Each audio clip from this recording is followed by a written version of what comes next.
नमस्कार दोस्तों, डेट है आज की 3 अगस्त 2022 और स्वागत है आपका एटोरियल डिस्कशन में। 3 इश्यूज आज हम डिस्कस करेंगे। सबसे पहला आर्टिकल डिस्कस करेंगे इंडिया की अंटार्कटिक में एक्टिविटीज़ से संबंधित बेसिक्स के साथ इस आर्टिकल को डिस्कस करेंगे। दूसरा आर्टिकल हम डिस्कस करेंगे हिंदुस्तान टाइम्स का फेमिनाइजेशन ऑफ एग्रीकल्चर से संबंधित। इस पर ऐसे भी आ सकता है, काफ़ी बार आप ये टर्म सुनते होंगे, फेमिनाइजेशन ऑफ एग्रीकल्चर। तीसरा आर्टिकल हम डिस्कस करेंगे फ्रीबी इशू से संबंधित, रेवड़ी कल्चर या फिर फ्रीबी इशू। इसके बारे में प्रधानमंत्री मोदी ने भी टिप्पणी की थी और सुप्रीम कोर्ट में भी ये इस इशू पर सुनवाई चल रही है। तो डिस्कशन स्टार्ट करें उससे पहले एथिक्स का एक एग्जांपल। आप ये वीडियो देखिए, एक सेकेंड, अब देखिए ये कौन है। ये डिलीवरी पार्टनर हैं, जैसे जोमेटो स्विगी से होते हैं ना। क्या किया इन्होंने, ये डिलीवरी करने जा रहे थे, इन्हें दिखा कि रोड पर बड़ी बड़ी ईंटें पड़ी हैं जिसकी वजह से एक्सीडेंट हो सकता है। तो भाग कर ये गए, ईंटों को साइड में रखा और फिर अपना डिलीवरी देने चले गए और किसी ने कार से ये वीडियो बना ली। देखो असली जो हेल्प है ना वो ये है, मतलब कि हम बोलते हैं ना कि दूसरों की हेल्प करनी चाहिए, लेकिन देखो जब आप दूसरों की हेल्प करते हो बिना किसी कुछ एक्सपेक्टेशन के, और जब आपको कोई देख भी नहीं रहा होता है, वो सच्चे दिल से हेल्प होती है किसी की। लेकिन आज के समय में आप देखते हो ज़्यादातर समय जो हेल्प होती है ना वो दिखावे के लिए ज़्यादा होती है कि मतलब मेरी समाज में इससे प्रतिष्ठा इंक्रीज हो जाएगी। अब देखो इसे गलत कहोगे सही कहोगे, इस पर एक अलग से डिबेट हो सकती है, लेकिन ये बात तो आप भी मानोगे जब कोई नहीं देख रहा हो, आपको कोई एक्सपेक्टेशन ना हो कि मुझे इससे कुछ मिलेगा, तब आप किसी की हेल्प करते हो ना, वो सच्चे दिल से हेल्प होती है। बचपन में ना मैंने एक स्टोरी सुनी थी, पता नहीं आपने सुनी थी या नहीं सुनी थी, मैं जल्दी से 30 सेकंड में आपको बताता हूँ। एक बार ना कुछ जैसे बहुत ज़्यादा चमकने वाला डायमंड का मोती मिला और अनाउंसमेंट ये हो गई, मंदिर में रखा गया था, अनाउंसमेंट ये हो गई जो भगवान का सबसे बड़ा भक्त है ना उसको ये मोती मिलेगा। तो ना चारों ओर से लोग आ गए उस मोती के दर्शन करने। कुछ लोग आए जो साबित करने लगे कि मैं भगवान का सबसे बड़ा भक्त हूँ। 3 को शॉर्टलिस्ट किया गया। अब 3 ऐसे ऐसे थे, एक जैसे जो सबसे बड़ा सेठ था जिसने बहुत से धर्मशालाएं खुलवाई थी, बहुत हेल्प की थी, उसने कहा कि मैं भगत हूँ भगवान का सबसे बड़ा, मुझे मोती दे दीजिए। लेकिन जैसे ही उन्होंने मोती पकड़ा उसने चमकना बंद कर दिया। इसी प्रकार से 2 और लोग भी थे जिन्होंने दावा किया कि हम भी भगवान के सबसे बड़े भगत हैं, हमें मोती मिलना चाहिए, लेकिन फिर से उस मोती ने चमकना बंद कर दिया जैसे ही उन लोगों के वो हाथ में आया।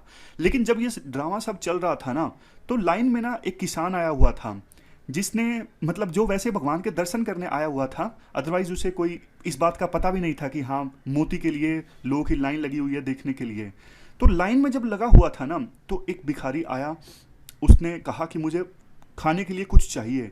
तो उस किसान के पास वैसे भी कुछ देने के लिए था नहीं, लेकिन एक वो थोड़ा बहुत सत्तू लाया था जो उसने अपनी पोटली में लपेट के रखा था। उसने सोचा कि यार ठीक है, थोड़ा सा मैं खा लूँगा, थोड़ा सा इसको दे देता हूँ। तो उसने दे दिया उस भिखारी को। और बाद में जैसे कहानी जैसे मुझे आधी अधूरी याद है बचपन की पढ़ी, जैसे ही बाद में वो गया ना मतलब दर्शन करने जहाँ पे वो मोती रखा हुआ था भगवान की मूर्ति के सामने, तो वो मोती ना बहुत ज़्यादा चमकने लगा जैसे ही वो किसान अंदर गया। तो पुजारी को भी हैरानी हुई कि ऐसा कैसे हो सकता है।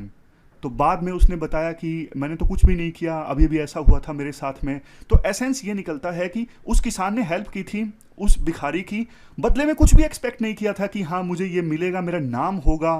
तो ऐसी जो हेल्प होती है ना वो सच्ची हेल्प होती है। खैर अब डिस्कशन स्टार्ट करते हैं। फर्स्ट इंपॉर्टेंट आर्टिकल इंडिया की अंटार्कटिक में एक्टिविटीज से संबंधित है। आप जीएस पेपर सेकंड के इस टॉपिक से आर्टिकल को रिलेट कर सकते हो। जयराम रमेश के द्वारा ये आर्टिकल लिखा गया है। जयराम रमेश इन्वायरमेंट मिनिस्टर थे यूपीए की सरकार के दौरान। देखो इससे पहले कि हम आज का ये आर्टिकल डिस्कस करें, जो कंटेक्स्ट है ना कि राज्यसभा में अंटार्कटिक बिल पास हुआ है, तो उस बिल के बेसिक प्रोविजंस क्या है वो हम जान लेते हैं, उसके बाद आज के आर्टिकल की तरफ आएंगे। अंटार्कटिक ट्रीटी है क्या? देखो ये जो अंटार्कटिक ट्रीटी है ना, इसे साइन किया गया था 1959 में 12 देशों के द्वारा। कौन कौन से देश थे? Argentina, Australia, Belgium, Chile, French Republic, Japan, New Zealand, Norway, Union of South Africa, USSR, UK of Great Britain and Northern Ireland, और सबसे लास्ट में यूएस। ज़्यादातर तो देखो वही देश हैं जो अंटार्कटिक के नज़दीक पड़ते थे। हालांकि कुछ देश ऐसे भी हैं जो उस समय बड़ी पावर्स हुआ करते थे, उन्होंने भी इस ट्रीटी को साइन किया था 1959 में।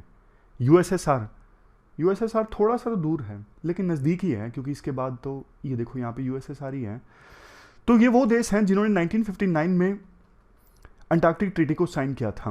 मकसद ये था इस ट्रीटी को साइन करने का कि कम से कम अंटार्कटिका तो को डीमिलिटराइज किया जाए। उस समय चूंकि कोल्ड वार चल रहा था ना, तो डर ये पैदा हो गया था कि अंटार्कटिक रीजन में भी मिलिट्री तैनात हो सकती है, और यहाँ पर भी अगर मिलिट्री तैनात होगी, आर्म्स का इस्तेमाल होगा, तो ये रीजन डिस्टेबलाइज हो जाएगा, मतलब इकोसिस्टम को काफ़ी ज़्यादा नुकसान पहुंचेगा। तो ये सोचा गया था आपस में बेशक कितनी दुश्मनी हो यूएसएसआर की, यूएस की, लेकिन ये सारे 12 देश मिलके जिन्होंने ट्रीटी साइन की थी, ये इंश्योर करेंगे कि इस पूरे अंटार्कटिक रीजन को सिर्फ यूज किया जाए पीसफुल रिसर्च एक्टिविटीज के लिए। इसके लिए इंटरनेशनल कोऑपरेशन इंश्योर किया जाएगा। अभी देखो इस अंटार्कटिक ट्रीटी के 54 नेशंस सिग्नेटरीज हैं, लेकिन अंटार्कटिक ट्रीटी कंसल्टेटिव मीटिंग्स जब होती है ना, तो इसमें सिर्फ 29 लोगों को वोट देने का अधिकार है, जिसमें से इंडिया भी एक है। इंडिया ने इस ट्रीटी को साइन किया था 1983 में, और उसी साल इंडिया को कंसल्टेटिव स्टेटस भी हासिल हो गया। इसके बाद 1980 में convention on the conservation of Antarctic marine living resources, ये कन्वेंशन निकल के आई थी। इस कन्वेंशन का मकसद ये था अंटार्कटिक रीजन में जो इन्वायरमेंट है उसकी प्रोटेक्शन, उसकी प्रिजर्वेशन। खास करके देखो अंटार्कटिक रीजन में जो मैरीन रिसोर्सेज है ना, मछलियां वगैरह हैं, उनकी कंजर्वेशन। इसके बाद 1991 में एक प्रोटोकॉल भी साइन किया गया, प्रोटोकॉल ऑन एनवायरमेंट प्रोटेक्शन। यह 1991 में साइन किया गया था और फोर्स में आया 1998 में।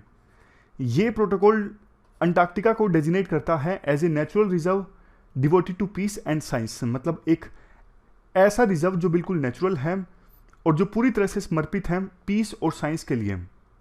तो ये तो देखो हमने कुछ बेसिक्स की बात कर ली। अब बिल की बात करते हैं। बिल क्यों लाया गया है 40 साल बाद, मतलब 40 साल हो गए जब इंडिया ने इस अंटार्कटिक ट्रीटी को साइन किया था, तो 40 साल बाद बिल को क्यों लाया गया है और बिल में आखिरकार ऐसा है क्या? देखो सबसे पहली चीज, अंटार्कटिक रीजन से संबंधित इंडिया का यह पहला डोमेस्टिक लेजिस्लेशन है, पहला घरेलू कानून है। ऑलरेडी 27 कंट्रीज ऐसे हैं जिन्होंने अंटार्कटिक ट्रीटी को इंप्लीमेंट करने के लिए अपने अपने देशों में घरेलू कानून बना लिए हैं। इंडिया भी अब इन्हीं 27 देशों को फॉलो कर रहा है। मतलब ट्रीटी तो इंडिया ने साइन कर ली थी, लेकिन ट्रीटी साइन करने के बाद में आपको घरेलू कानून भी तो बनाना पड़ेगा ना। अब आपके मन में आया होगा क्यों जरूरत है ट्रीटी को इंप्लीमेंट करने के लिए डोमेस्टिक लेजिस्लेशन बनाने की आवश्यकता क्यों है? आवश्यकता देखो यूं है, जैसे 27 देशों ने मिलकर, ये जितने भी देशों ने साइन की है इस ट्रीटी को, उन्होंने डिसाइड कर लिया मिलके कि हम सिर्फ अंटार्कटिक रीजन का पीसफुल पर्पजेस के लिए इस्तेमाल करेंगे और इलीगल एक्सपीडिशन नहीं भेजेंगे। लेकिन मान लो इंडिया से कोई एक्सपीडिशन चला जाता है इलीगल ढंग से, तो फिर उसके खिलाफ कार्रवाई कौन करेगा? वहां पे तो किसी की सरकार है नहीं। मान लीजिए कोई शिप लेके चला गया वहां पे अंटार्कटिक रीजन में, वहां पे वो कुछ भी करे, किसका कानून लागू होगा?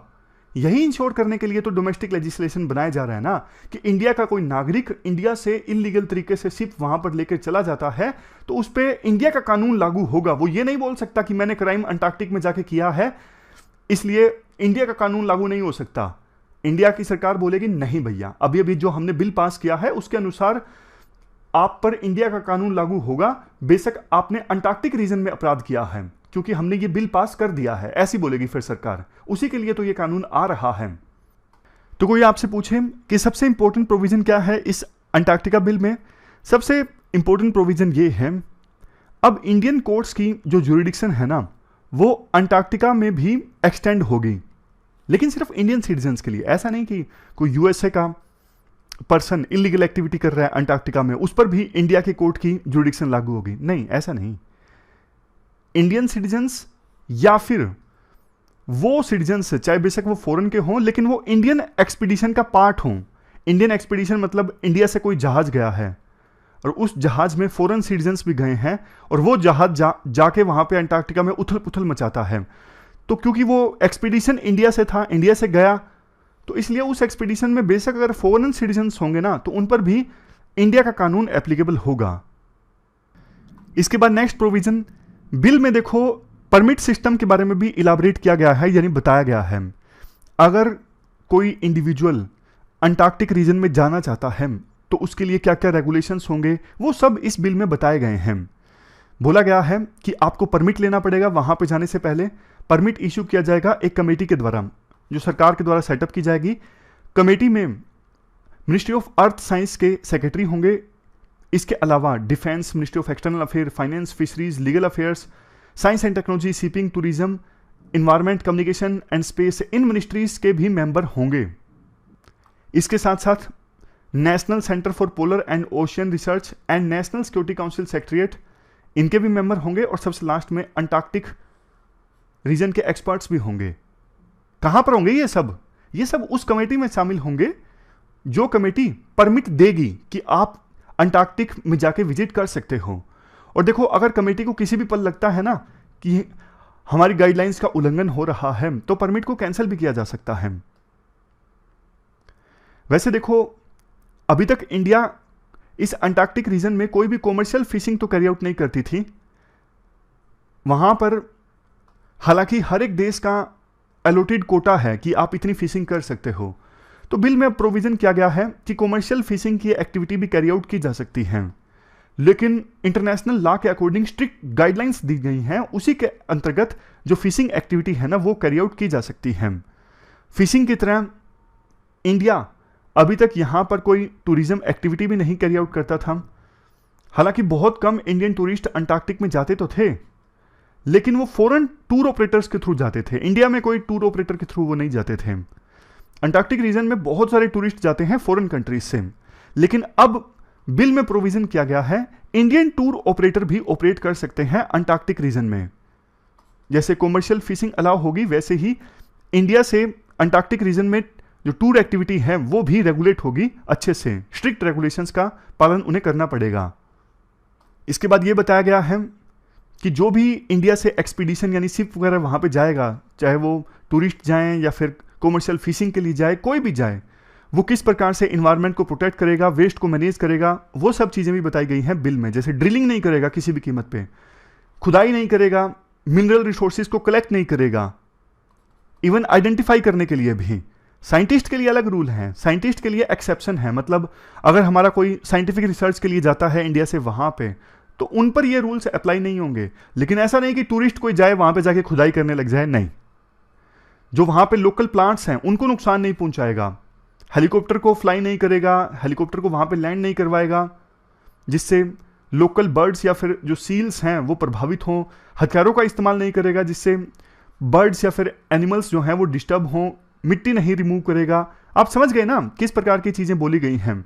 जैसे लोकल बर्ड्स जो जहां पे रहते हैं उनकी हैबिटेट को नुकसान नहीं पहुंचाएगा, चेंज नहीं करेगा, किसी भी बर्ड या फिर एनिमल को मारेगा नहीं, ये सब चीजें मना है। इसके अलावा ऐसा भी नहीं हो सकता कि आप यहां से कोई एनिमल या बर्ड ले जाओ और अंटार्कटिक में जाके छोड़ दो, पता लगे जो बर्ड या फिर एनिमल आप लेके गए हो वहां पे वो इन्वेसिव स्पीसीज साबित हो और लोकल बर्ड्स को मार दे या फिर एनिमल्स को मार दे, तो आप इन्वेसिव स्पीसीज वहां पे इंट्रोड्यूस नहीं कर सकते। यानी यहां से कोई एनिमल या फिर बर्ड ले जाके अंटार्कटिक रीजन में नहीं छोड़ सकते। नेक्स्ट पॉइंट, सेंट्रल गवर्नमेंट भी एक ऑफिसर को अपॉइंट करेगी समय समय पर इंस्पेक्शंस कैरी आउट करने के लिए। अगर इन प्रोविजंस का कोई वायलेशन करता है तो पेनल्टी का प्रावधान भी किया गया है। लोएस्ट पेनल्टी लगेगी, 1 से 2 साल की सजा हो सकती है, 10 से 50 लाख के बीच फाइन हो सकता है। अगर कोई वहां से स्पीसीज चुरा लाता है या फिर यहां की स्पीसीज वहां पे छोड़ के आ जाता है जो कि वहां के लिए इन्वायरमेंट के लिए नुकसानदायक साबित हो, तो फिर 7 साल की सजा हो सकती है और 50 लाख का फाइन हो सकता है। तो बेसिक्स जानने के बाद में अब हम आज का आर्टिकल डिस्कस करते हैं। राइटर कहते हैं, देखो अंटार्कटिक में इंडिया की एक्टिविटीज की शुरुआत हो गई थी 1956 में। उस समय नेहरू और मेनन, वी.के. कृष्णा मेनन, इन्होंने देखो सबसे पहले रिक्वेस्ट की थी यूएन से कि 11th यूएन जनरल असेंबली की मीटिंग हुई थी ना, उसके एजेंडा पर अंटार्कटिक का क्वेश्चन लाया जाए, द क्वेश्चन ऑफ अंटार्कटिका। इसमें यह बोला गया था अंटार्कटिक के जो इतने वास्ट एरियाज हैं ना, यहाँ पर इतने सारे जो रिसोर्सेज हैं उनका इस्तेमाल होना चाहिए पीसफुल पर्पजेज के लिए और जनरल वेलफेयर के लिए। लेकिन देखो इंडिया ने ना उसके बाद फर्दर इस इशू को नहीं उठाया, क्योंकि इंडिया कुछ दूसरे इश्यूज में व्यस्त हो गया। जैसे स्वेज कैनल का इशू था, हंगरी में क्राइसिस थे। तो इंडिया ने जो क्वेश्चन रेज किया उसका विरोध भी किया गया था अर्जेंटीना और चिली के द्वारा, इसलिए फिर बाद में इंडिया ठंडा पड़ गया। बट देखो इंडिया ने जो क्वेश्चन रेज किया था ना, उसका जरूर इम्पैक्ट निकला। एक ट्रीटी साइन हुई। वो 12 देश जिनके डायरेक्ट स्टेक्स इन्वॉल्व थे अंटार्कटिका में, फॉर एग्जांपल जिनका बॉर्डर टच होता है, उन्होंने आपस में डिस्कशंस की और 1 दिसंबर 1959 को वाशिंगटन डीसी में ट्रीटी साइन की, अंटार्कटिका ट्रीटी। इंडिया उस ट्रीटी में शामिल नहीं था, क्योंकि इंडिया का डायरेक्ट बॉर्डर टच नहीं होता है अंटार्कटिका से। लेकिन देखो मई 1958 में भारत के उस समय के प्रधानमंत्री नेहरू ने पार्लियामेंट में ये कहा था, हम अंटार्कटिका में किसी के भी राइट को चैलेंज नहीं कर रहे हैं। क्योंकि इंडिया ने जब ये क्वेश्चन रेज किया था ना, तो ऐसा लगने लगा था कि इंडिया हमारे राइट्स को छीनना चाहता है। मतलब जिन देशों का डायरेक्ट बॉर्डर टच होता था ना अंटार्कटिका से, तो उन लोगों को लगा था कि इंडिया हमारे राइट छीनना चाहता है अंटार्कटिका से। तो नेहरू ने क्लैरिफाई किया था, नहीं, हम आपके जो राइट्स हैं अंटार्कटिका में उसे छीनना नहीं चाहते हैं। क्योंकि देखो अंटार्कटिका में बहुत सारे इंपॉर्टेंट मिनरल्स हैं, खास करके एटॉमिक एनर्जी मिनरल्स हैं। So this is the one of the region, ये जो अंटार्कटिका रीजन है ना, बहुत ज़्यादा अट्रैक्टिव है वेरियस कंट्रीज के लिए, क्योंकि विभिन्न देशों को लगता है कि यहाँ पे इतने ज़्यादा रिसोर्सेज हैं, उनको एक्सप्लॉइट किया जा सकता है।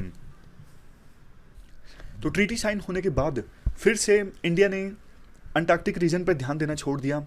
लेकिन देखो फिर एक ट्रांसफॉर्मेटिव चेंज आया 1982 में, 1982 में ना, जब इंदिरा गांधी प्रधानमंत्री थे, तो उस समय ना इंडिया ने पूरे वर्ल्ड को चौंका दिया। अंटार्कटिक में ना इंडिया ने एक्सपीडिशन भेजा था। एक्सपीडिशन का मतलब होता है देखो एक लंबी जर्नी, लंबी यात्रा जो किसी पर्पस के लिए की जाती है। फॉर एग्जांपल इंडिया ने शिप्स भेजे वहां पर ताकि रिसर्च की जा सके। तो इससे पूरे वर्ल्ड चौंक गए। चौंक क्यों गए? क्योंकि ना कई देशों ने ना इंडिया के इस एक्सपीडिशन को ना शक की निगाहों से देखा। जैसे कि कई सारे न्यूज़पेपर्स में ये भी खबरें छपी, इंडियंस क्वाइटली इन्वेड अंटार्कटिका, मतलब चुपचाप इंडियंस ने अंटार्कटिका पर हमला कर दिया है। इस एक्सपीडिशन का नाम था ऑपरेशन गंगोत्री। समझ गए कैसे चीज़ें चल रही हैं? आज़ादी के बाद में इंडिया ने आवाज़ उठाई कि कोई ट्रीटी साइन होनी चाहिए इस एरिया के रिसोर्सेज को यूटिलाइज करने के लिए। ट्रीटी साइन हुई 12 देशों के बीच में जिनका बॉर्डर टच होता है, डायरेक्ट स्टेक्स इन्वॉल्व हैं। इंडिया को शामिल नहीं किया गया, इंडिया ने ध्यान देना छोड़ दिया उसके बाद में। लेकिन 1982 में ऑपरेशन गंगोत्री हुआ, मतलब इंडिया ने स्पेशल एक्सपीडिशन भेजा यहाँ पर। और देखो एक और इंटरेस्टिंग चीज़, उससे पहले ना इंदिरा गांधी देश की प्रधानमंत्री थी। 1972 में आपको याद होगा स्टॉकहोम कॉन्फ्रेंस आयोजित हुई थी स्वीडन में। तो इंदिरा गांधी ने ना अपने आप को नेचर लवर के तौर पे प्रेजेंट किया था। लेकिन जैसे ही इंडिया ने एक्सपीडिशन भेजा ना, तो क्वेश्चंस रेज होने लगे कि इंदिरा गांधी तो नेचर को ज़्यादा तवज्जो देती हैं, वो कैसे एक्सपीडिशन भेज सकती हैं अंटार्कटिका में। लेकिन इंदिरा गांधी ने ना इसे भी इन्वायरमेंट से संबंधित डायमेंशन दे दी।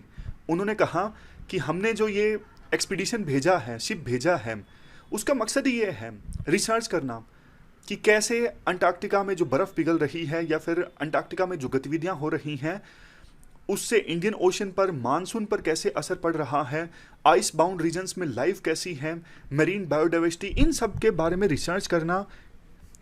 ये पर्पज़ है इंडिया के द्वारा एक्सपीडिशन भेजने का, जिसका नाम है ऑपरेशन गंगोत्री। उसके बाद देखो 10 दिसंबर 1982 को एक बार फिर से सेकेंड एक्सपीडिशन इंडिया के द्वारा भेजा गया। ये जो एक्सपीडिशन गया ना दूसरा 10 दिसंबर 1982 को, इसको देखो लीड किया गया था वी.के. रैना के द्वारा, जो इंडिया के टॉप जियोलॉजिस्ट हैं। और आगे जाके मतलब कुछ साल बाद ये ना आईपीसीसी को क्रिटिसाइज भी करते हैं। आईपीसीसी के बारे में आपने पढ़ा होगा, क्लाइमेट चेंज से संबंधित रिपोर्ट्स जारी करती रहती हैं, खुद से रिसर्च नहीं करती, लेकिन ऑलरेडी जो रिसर्च मौजूद होती है उसका एनालिसिस किया जाता है। कुछ दिनों पहले 6th रिपोर्ट इनकी आई थी क्लाइमेट चेंज से संबंधित। तो इन्होंने ना आईपीसीसी ने बाद में ये बोला था कि इंडिया के जो हिमालय तो दूसरे देशों में भी फैला हुआ है, जो हिमालयन ग्लेशियर्स हैं वो लुप्त हो जाएंगे 2035 आते आते। तो रायना ने कहा था कि क्या मजाक कर रहे हो यार, मतलब एकदम एग्जैक्ट आप ईयर भी बता रहे हो कि हाँ इस डेट तक हिमालय के जो ग्लेशियर्स हैं वो लुप्त हो जाएंगे, ये तो मतलब आपने एनालिसिस अच्छे से नहीं किया है। तो बाद में इनके क्रिटिसिज्म के बाद में आईपीसीसी ने अपना काम करने का जो तरीका है वो भी चेंज किया था।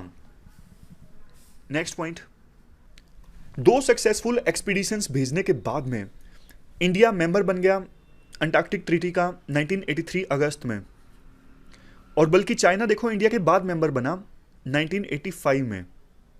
आज अंटार्कटिक ट्रीटी में टोटल मेंबर्स की संख्या 46 हो गई है।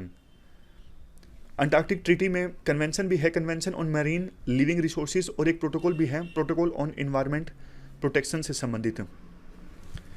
इसके बाद देखो 1984 में, यानी 2 साल बाद, कुछ और अचीवमेंट्स इंडिया के हाथ लगी। जैसे पहली अंटार्कटिक टीम इंडिया की गई वहाँ पे रिसर्च करने लगी, और कुछ दिनों बाद तो इंडिया ने वहाँ पे एक अनमैन्ड अंटार्कटिक रिसर्च बेस भी इस्टेब्लिश किया।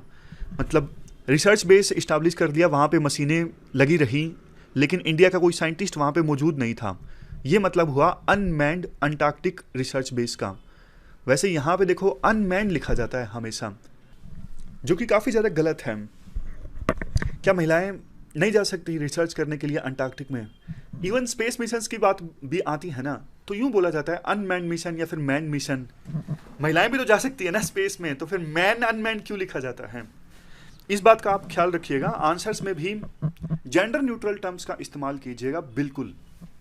हाँ, तो क्या पॉइंट था? पॉइंट ये था 1984 में पहली बार इंडिया की तरफ से कुछ साइंटिस्ट गए, वहां पर रहकर उन्होंने रिसर्च की, और बाद में एक अनमैन्ड या अनवुमेन्ड अंटार्कटिक रिसर्च बेस इस्टेब्लिश किया गया, और उसको नाम भी दिया गया दक्षिण गंगोत्री।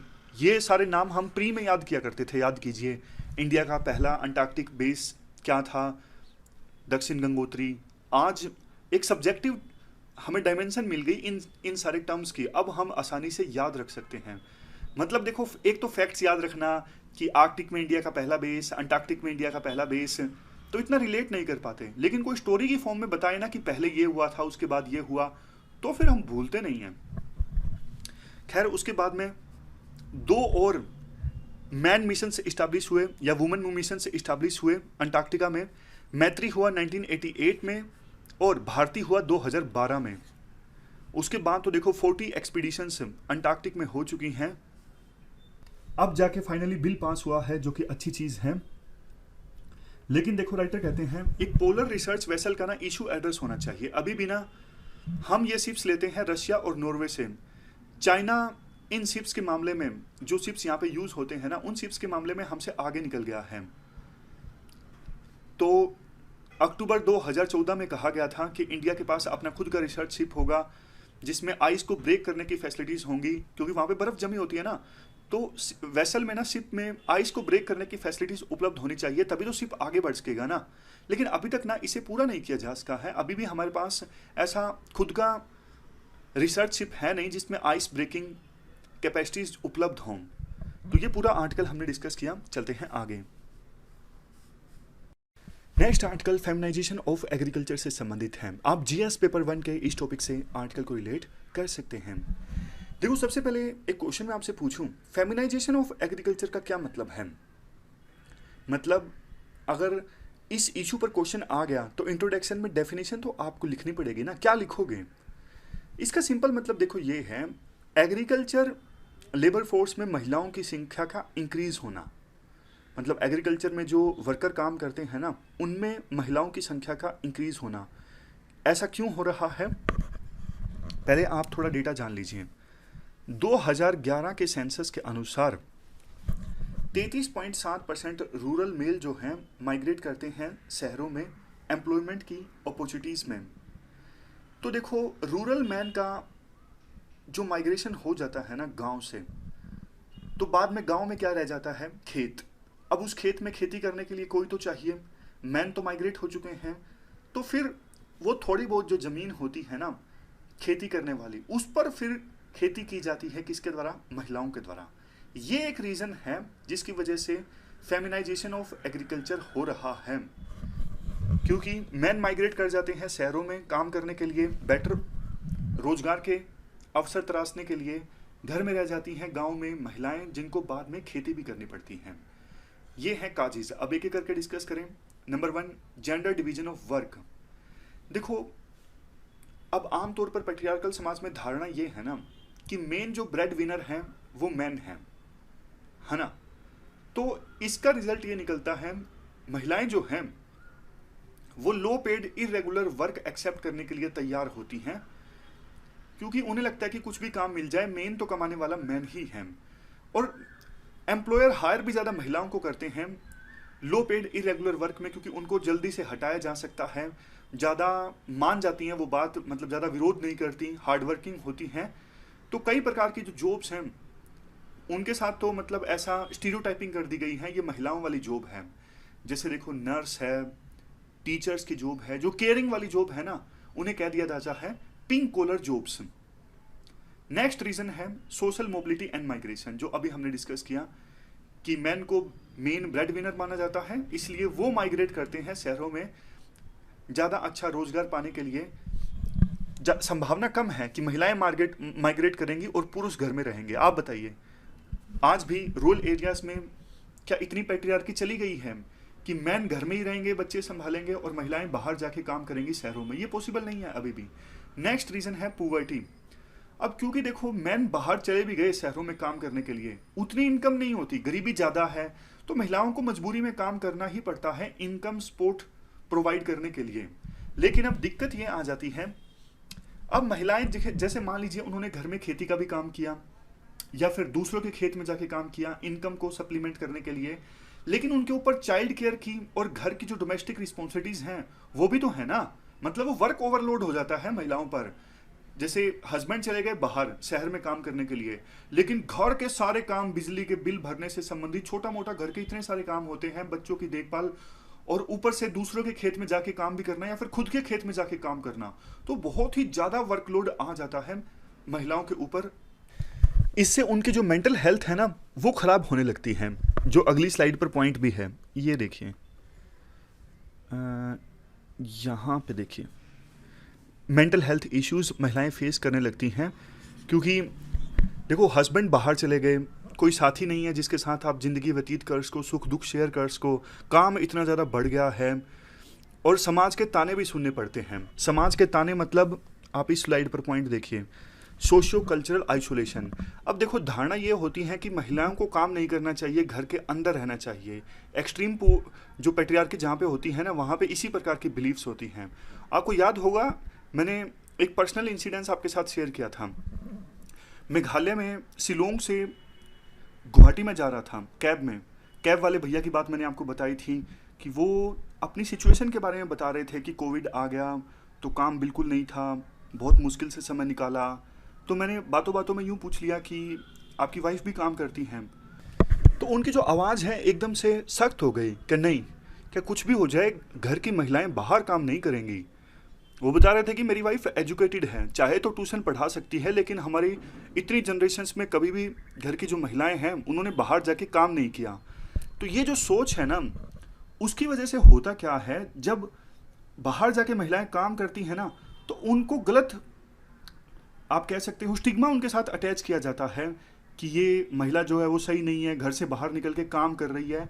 तो उसी पॉइंट, मतलब उसी संदर्भ में कहा जा रहा है सोशियो कल्चरल आइसोलेशन उन महिलाओं को फेस करना पड़ता है जो महिलाएं घर से बाहर जाके काम करती हैं। और देखो इतना कुछ करने के बावजूद वो महिलाएं जो फिर खेतों में काम करती हैं वो वर्कर की तरह ही काम करती रहती हैं। आप सोच के देखिए कितनी कम महिलाएं ऐसी होंगी जिनके पास लैंड की ओनरशिप होगी। जमीन का जो नाम वो किसके नाम पे होती है? ज़्यादातर समय आप देखोगे मैन के नाम पर ही जमीन होती है। बहुत कम महिलाएं ऐसी मिलेगी जिनके नाम पर जमीन होती है। अब इसके बाद देखो सजेशंस की बात की जाती है। सबसे पहला सजेशन तो ये दिया जाता है, एक सोशल सिक्योरिटी महिलाओं को मिलनी चाहिए, क्योंकि इतनी सारी रिस्पॉन्सिबिलिटीज़ वो एक ही समय में फेस करती हैं, जैसे घर का काम और बच्चों की देखभाल, फिर खेत में जाके काम करना। तो ऐसी महिलाओं को के लिए कोई सपोर्ट सिस्टम तो ज़रूर होना चाहिए। नेक्स्ट पॉइंट, फार्म ओनरशिप महिलाओं के नाम पे होनी चाहिए। नेक्स्ट पॉइंट, एग्रीकल्चर में महिलाओं के कंट्रीब्यूशन को रिकॉग्नाइज किया जाए। नेक्स्ट पॉइंट, जेंडर बजटिंग, मतलब जो भी कानून आए वो ये देखें कि विभिन्न जेंडर पर क्या इम्पैक्ट होगा, खास करके महिलाओं पर, मतलब वुमेन पर क्या इम्पैक्ट पड़ेगा इस कानून का। बजट एलोकेशन में भी ये देखा जाना चाहिए। सबसे लास्ट में, लोकल वुमेन को शामिल किया जाए प्लानिंग स्टेज पर। अब चूँकि बहुत महिलाएं काम करती हैं खेतों में, उनको बहुत समझ होती है टोपोग्राफी की, लोकल ज्योग्राफी की, तो उनको प्लानिंग में शामिल किया जाना चाहिए पॉलिसीज लाते वक्त। अब ये कुछ इनिशिएटिव्स हैं जो सरकार की तरफ से लिए गए हैं। वुमेन एम्पावरमेंट और एग्रीकल्चर से संबंधित हैं ये। राष्ट्रीय महिला किसान दिवस, नेशनल मिशन ऑन सब सस्टेनेबल एग्रीकल्चर, परंपरागत कृषि विकास योजना, महिला किसान सशक्तिकरण परियोजना। तो इन योजनाओं के बारे में आप लिख सकते हो। चलते हैं आगे।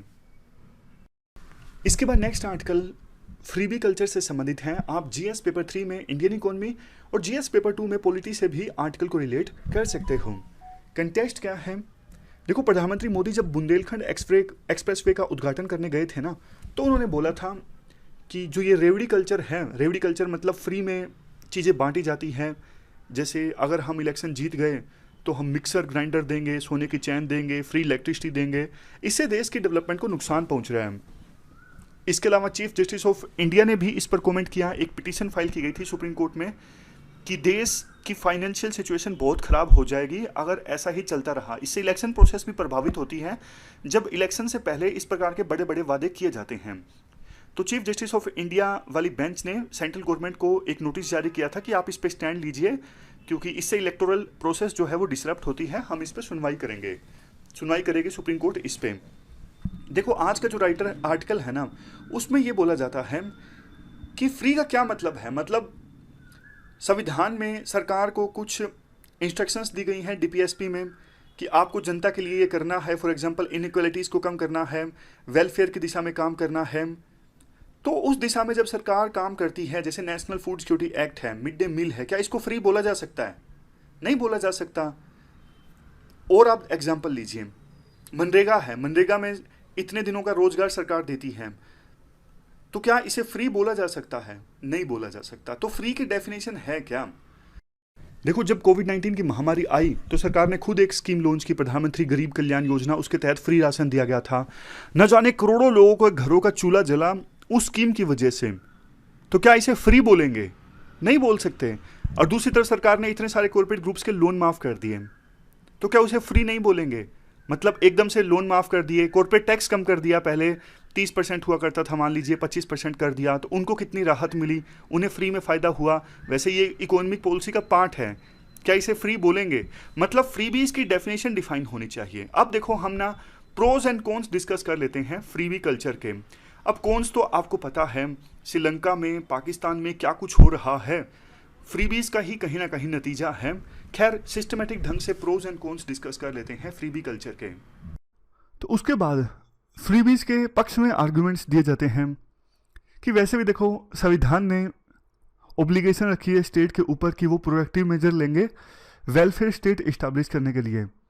संविधान के आर्टिकल 39B में रिसोर्स डिस्ट्रीब्यूशन की बात कही गई है। नेक्स्ट, वैसे भी हमारे समाज में इतनी ज़्यादा इनइक्वालिटीज़ हैं, फ्रीबीज दे दी जाती हैं तो समाज में कुछ इनइक्वालिटीज़ कम होती हैं।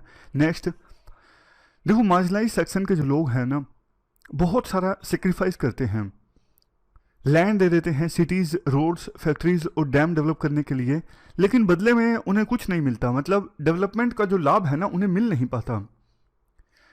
नेक्स्ट है क्वेश्चन अगेंस्ट इमरजेंसीज। जैसे कोविड-19 आया, महामारी के दौरान स्टेट ने जो फ्रीबीज दी उनको काफ़ी फ़ायदा हुआ, मतलब काम चल जाता है गरीब लोगों का अगर सरकार फ्रीबीज देती है। नेक्स्ट है इकोनॉमिक पुश। देखो, अगर फ्री चीज़ें मिलती हैं लोगों को तो जाहिर तौर पर जो उनकी सैलरी है उसका इस्तेमाल वो कर सकते हैं ज़्यादा मार्केट में जाके चीज़ें खरीदने के लिए, तो इकोनॉमी को भी एक पुश मिलता है। और देखो, फ्रीबीज वैसे अमीर लोगों को भी मिलती है, मिडिल क्लास को भी मिलती है, लेकिन उसे इंसेंटिव कह दिया जाता है। और गरीब लोगों को जो चीज़ें मिलती हैं उन्हें कह दिया जाता है कि ये फ्रीबी है।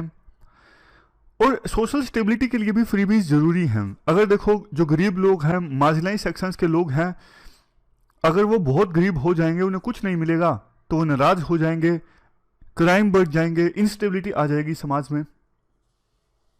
तो इसके बाद है आर्ग्यूमेंट्स अगेंस्ट द फ्रीबीज। सबसे पहले तो ये डेमोक्रेसी की स्पिरिट के अगेंस्ट है। लोग सिर्फ ये देख के वोट दे देते हैं कि फ्री में कौन दे रहा है, बाकी सब चीजें लोग भूल जाते हैं, तो ये डेमोक्रेसी के लिए खतरा है। नेक्स्ट है फॉल इन प्रोडक्टिविटी। देखो, लोगों को जब फ्री में चीजें मिलती है ना, तो उनको लगता है कि हमारा काम तो चल ही रहा है, काम कौन करेगा, काम करने की प्रोडक्टिविटी कम हो जाती है। नेक्स्ट है फिजिकल स्ट्रेस। अब सरकार जब फ्री में चीज़ें देती है तो फिजिकल स्ट्रेस बढ़ जाता है। जैसे पंजाब का एग्जाम्पल लीजिए, चलो दिल्ली की तो फिजिकल हेल्थ अच्छी थी, लेकिन पंजाब का के ऊपर तो कर्ज है 3 लाख करोड़ का। अब फिजिकल डेफिसिट और ज़्यादा बढ़ता जाएगा जब वो 300 यूनिट इलेक्ट्रिसिटी फ्री में देना स्टार्ट कर रहे हैं। Next, discourages the honest tax payers. जो लोग देखो टैक्स भरते हैं, अब वो सोचते हैं कि यार टैक्स हम भर रहे हैं, हमें कुछ मिल नहीं रहा है, लेकिन सरकार हमसे टैक्स लेके दूसरे लोगों को दे रही है, तो ये ऑनेस्ट टैक्स पेयर्स को डिस्करेज करता है। नेक्स्ट है सेक्टोरल कोलैप्स। कई बार तो देखो सरकार जब फ्रीवीज देती है ना, कई सारे सेक्टर्स पूरे तबाह हो जाते हैं। जैसे किसानों को लोन दिया, अब बैंकिंग सेक्टर की हेल्थ के अगेंस्ट था किसानों का लोन माफ करना, लेकिन सरकार ने कर दिया। इसके बाद नेक्स्ट है वेस्टेज ऑफ रिसोर्सेज। जब सरकार देखो फ्री में बहुत कुछ देती है ना, जैसे फ्री में पानी, फ्री में बिजली, तो रिसोर्सेज का बहुत वेस्टेज हो जाता है। आपको पता है ग्राउंड वाटर कितना नीचे चला गया है पंजाब हरियाणा जैसे इलाकों में, क्योंकि पैसे तो लग नहीं रहे, सब कुछ फ्री है। अब लास्ट में बात आती है किया क्या जाए। सबसे पहले तो देखो आप इंटरनल पार्टी डेमोक्रेसी को मजबूत करो, ताकि डेवलपमेंट के नाम पर वोट मांगे जाए, ना कि फ्रीबीज के नाम पे। इलेक्शन कमीशन को पावर्स दो किसी भी पॉलिटिकल पार्टी को डी रजिस्टर करने की। नेक्स्ट, सरकार जो पैसा खर्च कर देती है ना फ्रीबीज में, वो इंफ्रास्ट्रक्चर डेवलपमेंट के लिए और जॉब क्रिएशन के लिए इस्तेमाल होना चाहिए।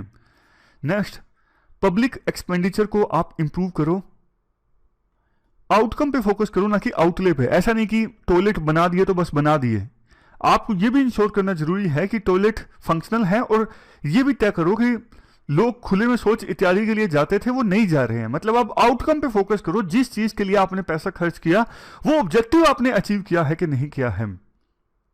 नेक्स्ट, ब्लैक इकोनॉमी के मैग्नीट्यूड को आप कम करो। देखो जितना ब्लैक मनी कम होगा ना इकोनॉमी में, उतना ही इलेक्शन के समय जो खुले में दारू इत्यादि बांटी जाती है वो नहीं बांटी जाएगी, क्योंकि वो ब्लैक मनी से ही तो बांटी जाती है।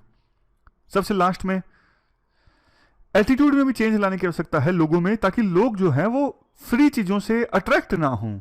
लोगों में इतनी समझ हो कि फ्री की चीजें हैं तो हमें एक प्रकार से लोभन दिया जा रहा है, लालच दिया जा रहा है, जबकि असल मायने में डेवलपमेंट नहीं आ रही है। तो लास्ट में यही बोला जाता है कि सरकार को देखो जॉब क्रिएशन पे, इंफ्रास्ट्रक्चर पे फोकस करना चाहिए, ना कि शॉर्ट टर्म बेनिफिट्स पे। फ्रीबी जो कल्चर है ना, ये शॉर्ट टर्म बेनिफिट देता है, लॉन्ग टर्म में हमें सोचना चाहिए। तो ये पूरा आर्टिकल हमने डिस्कस किया फ्रीबी कल्चर के बारे में। एक आर्टिकल हमारा रह गया जिसे हम कल डिस्कस कर लेंगे, मतलब बहुत दिक्कत हो रही है बोलने में, तो कल डिस्कस कर लेंगे हम। फिलहाल इस डिस्कशन में इतना ही है। Thank you very much for discussion.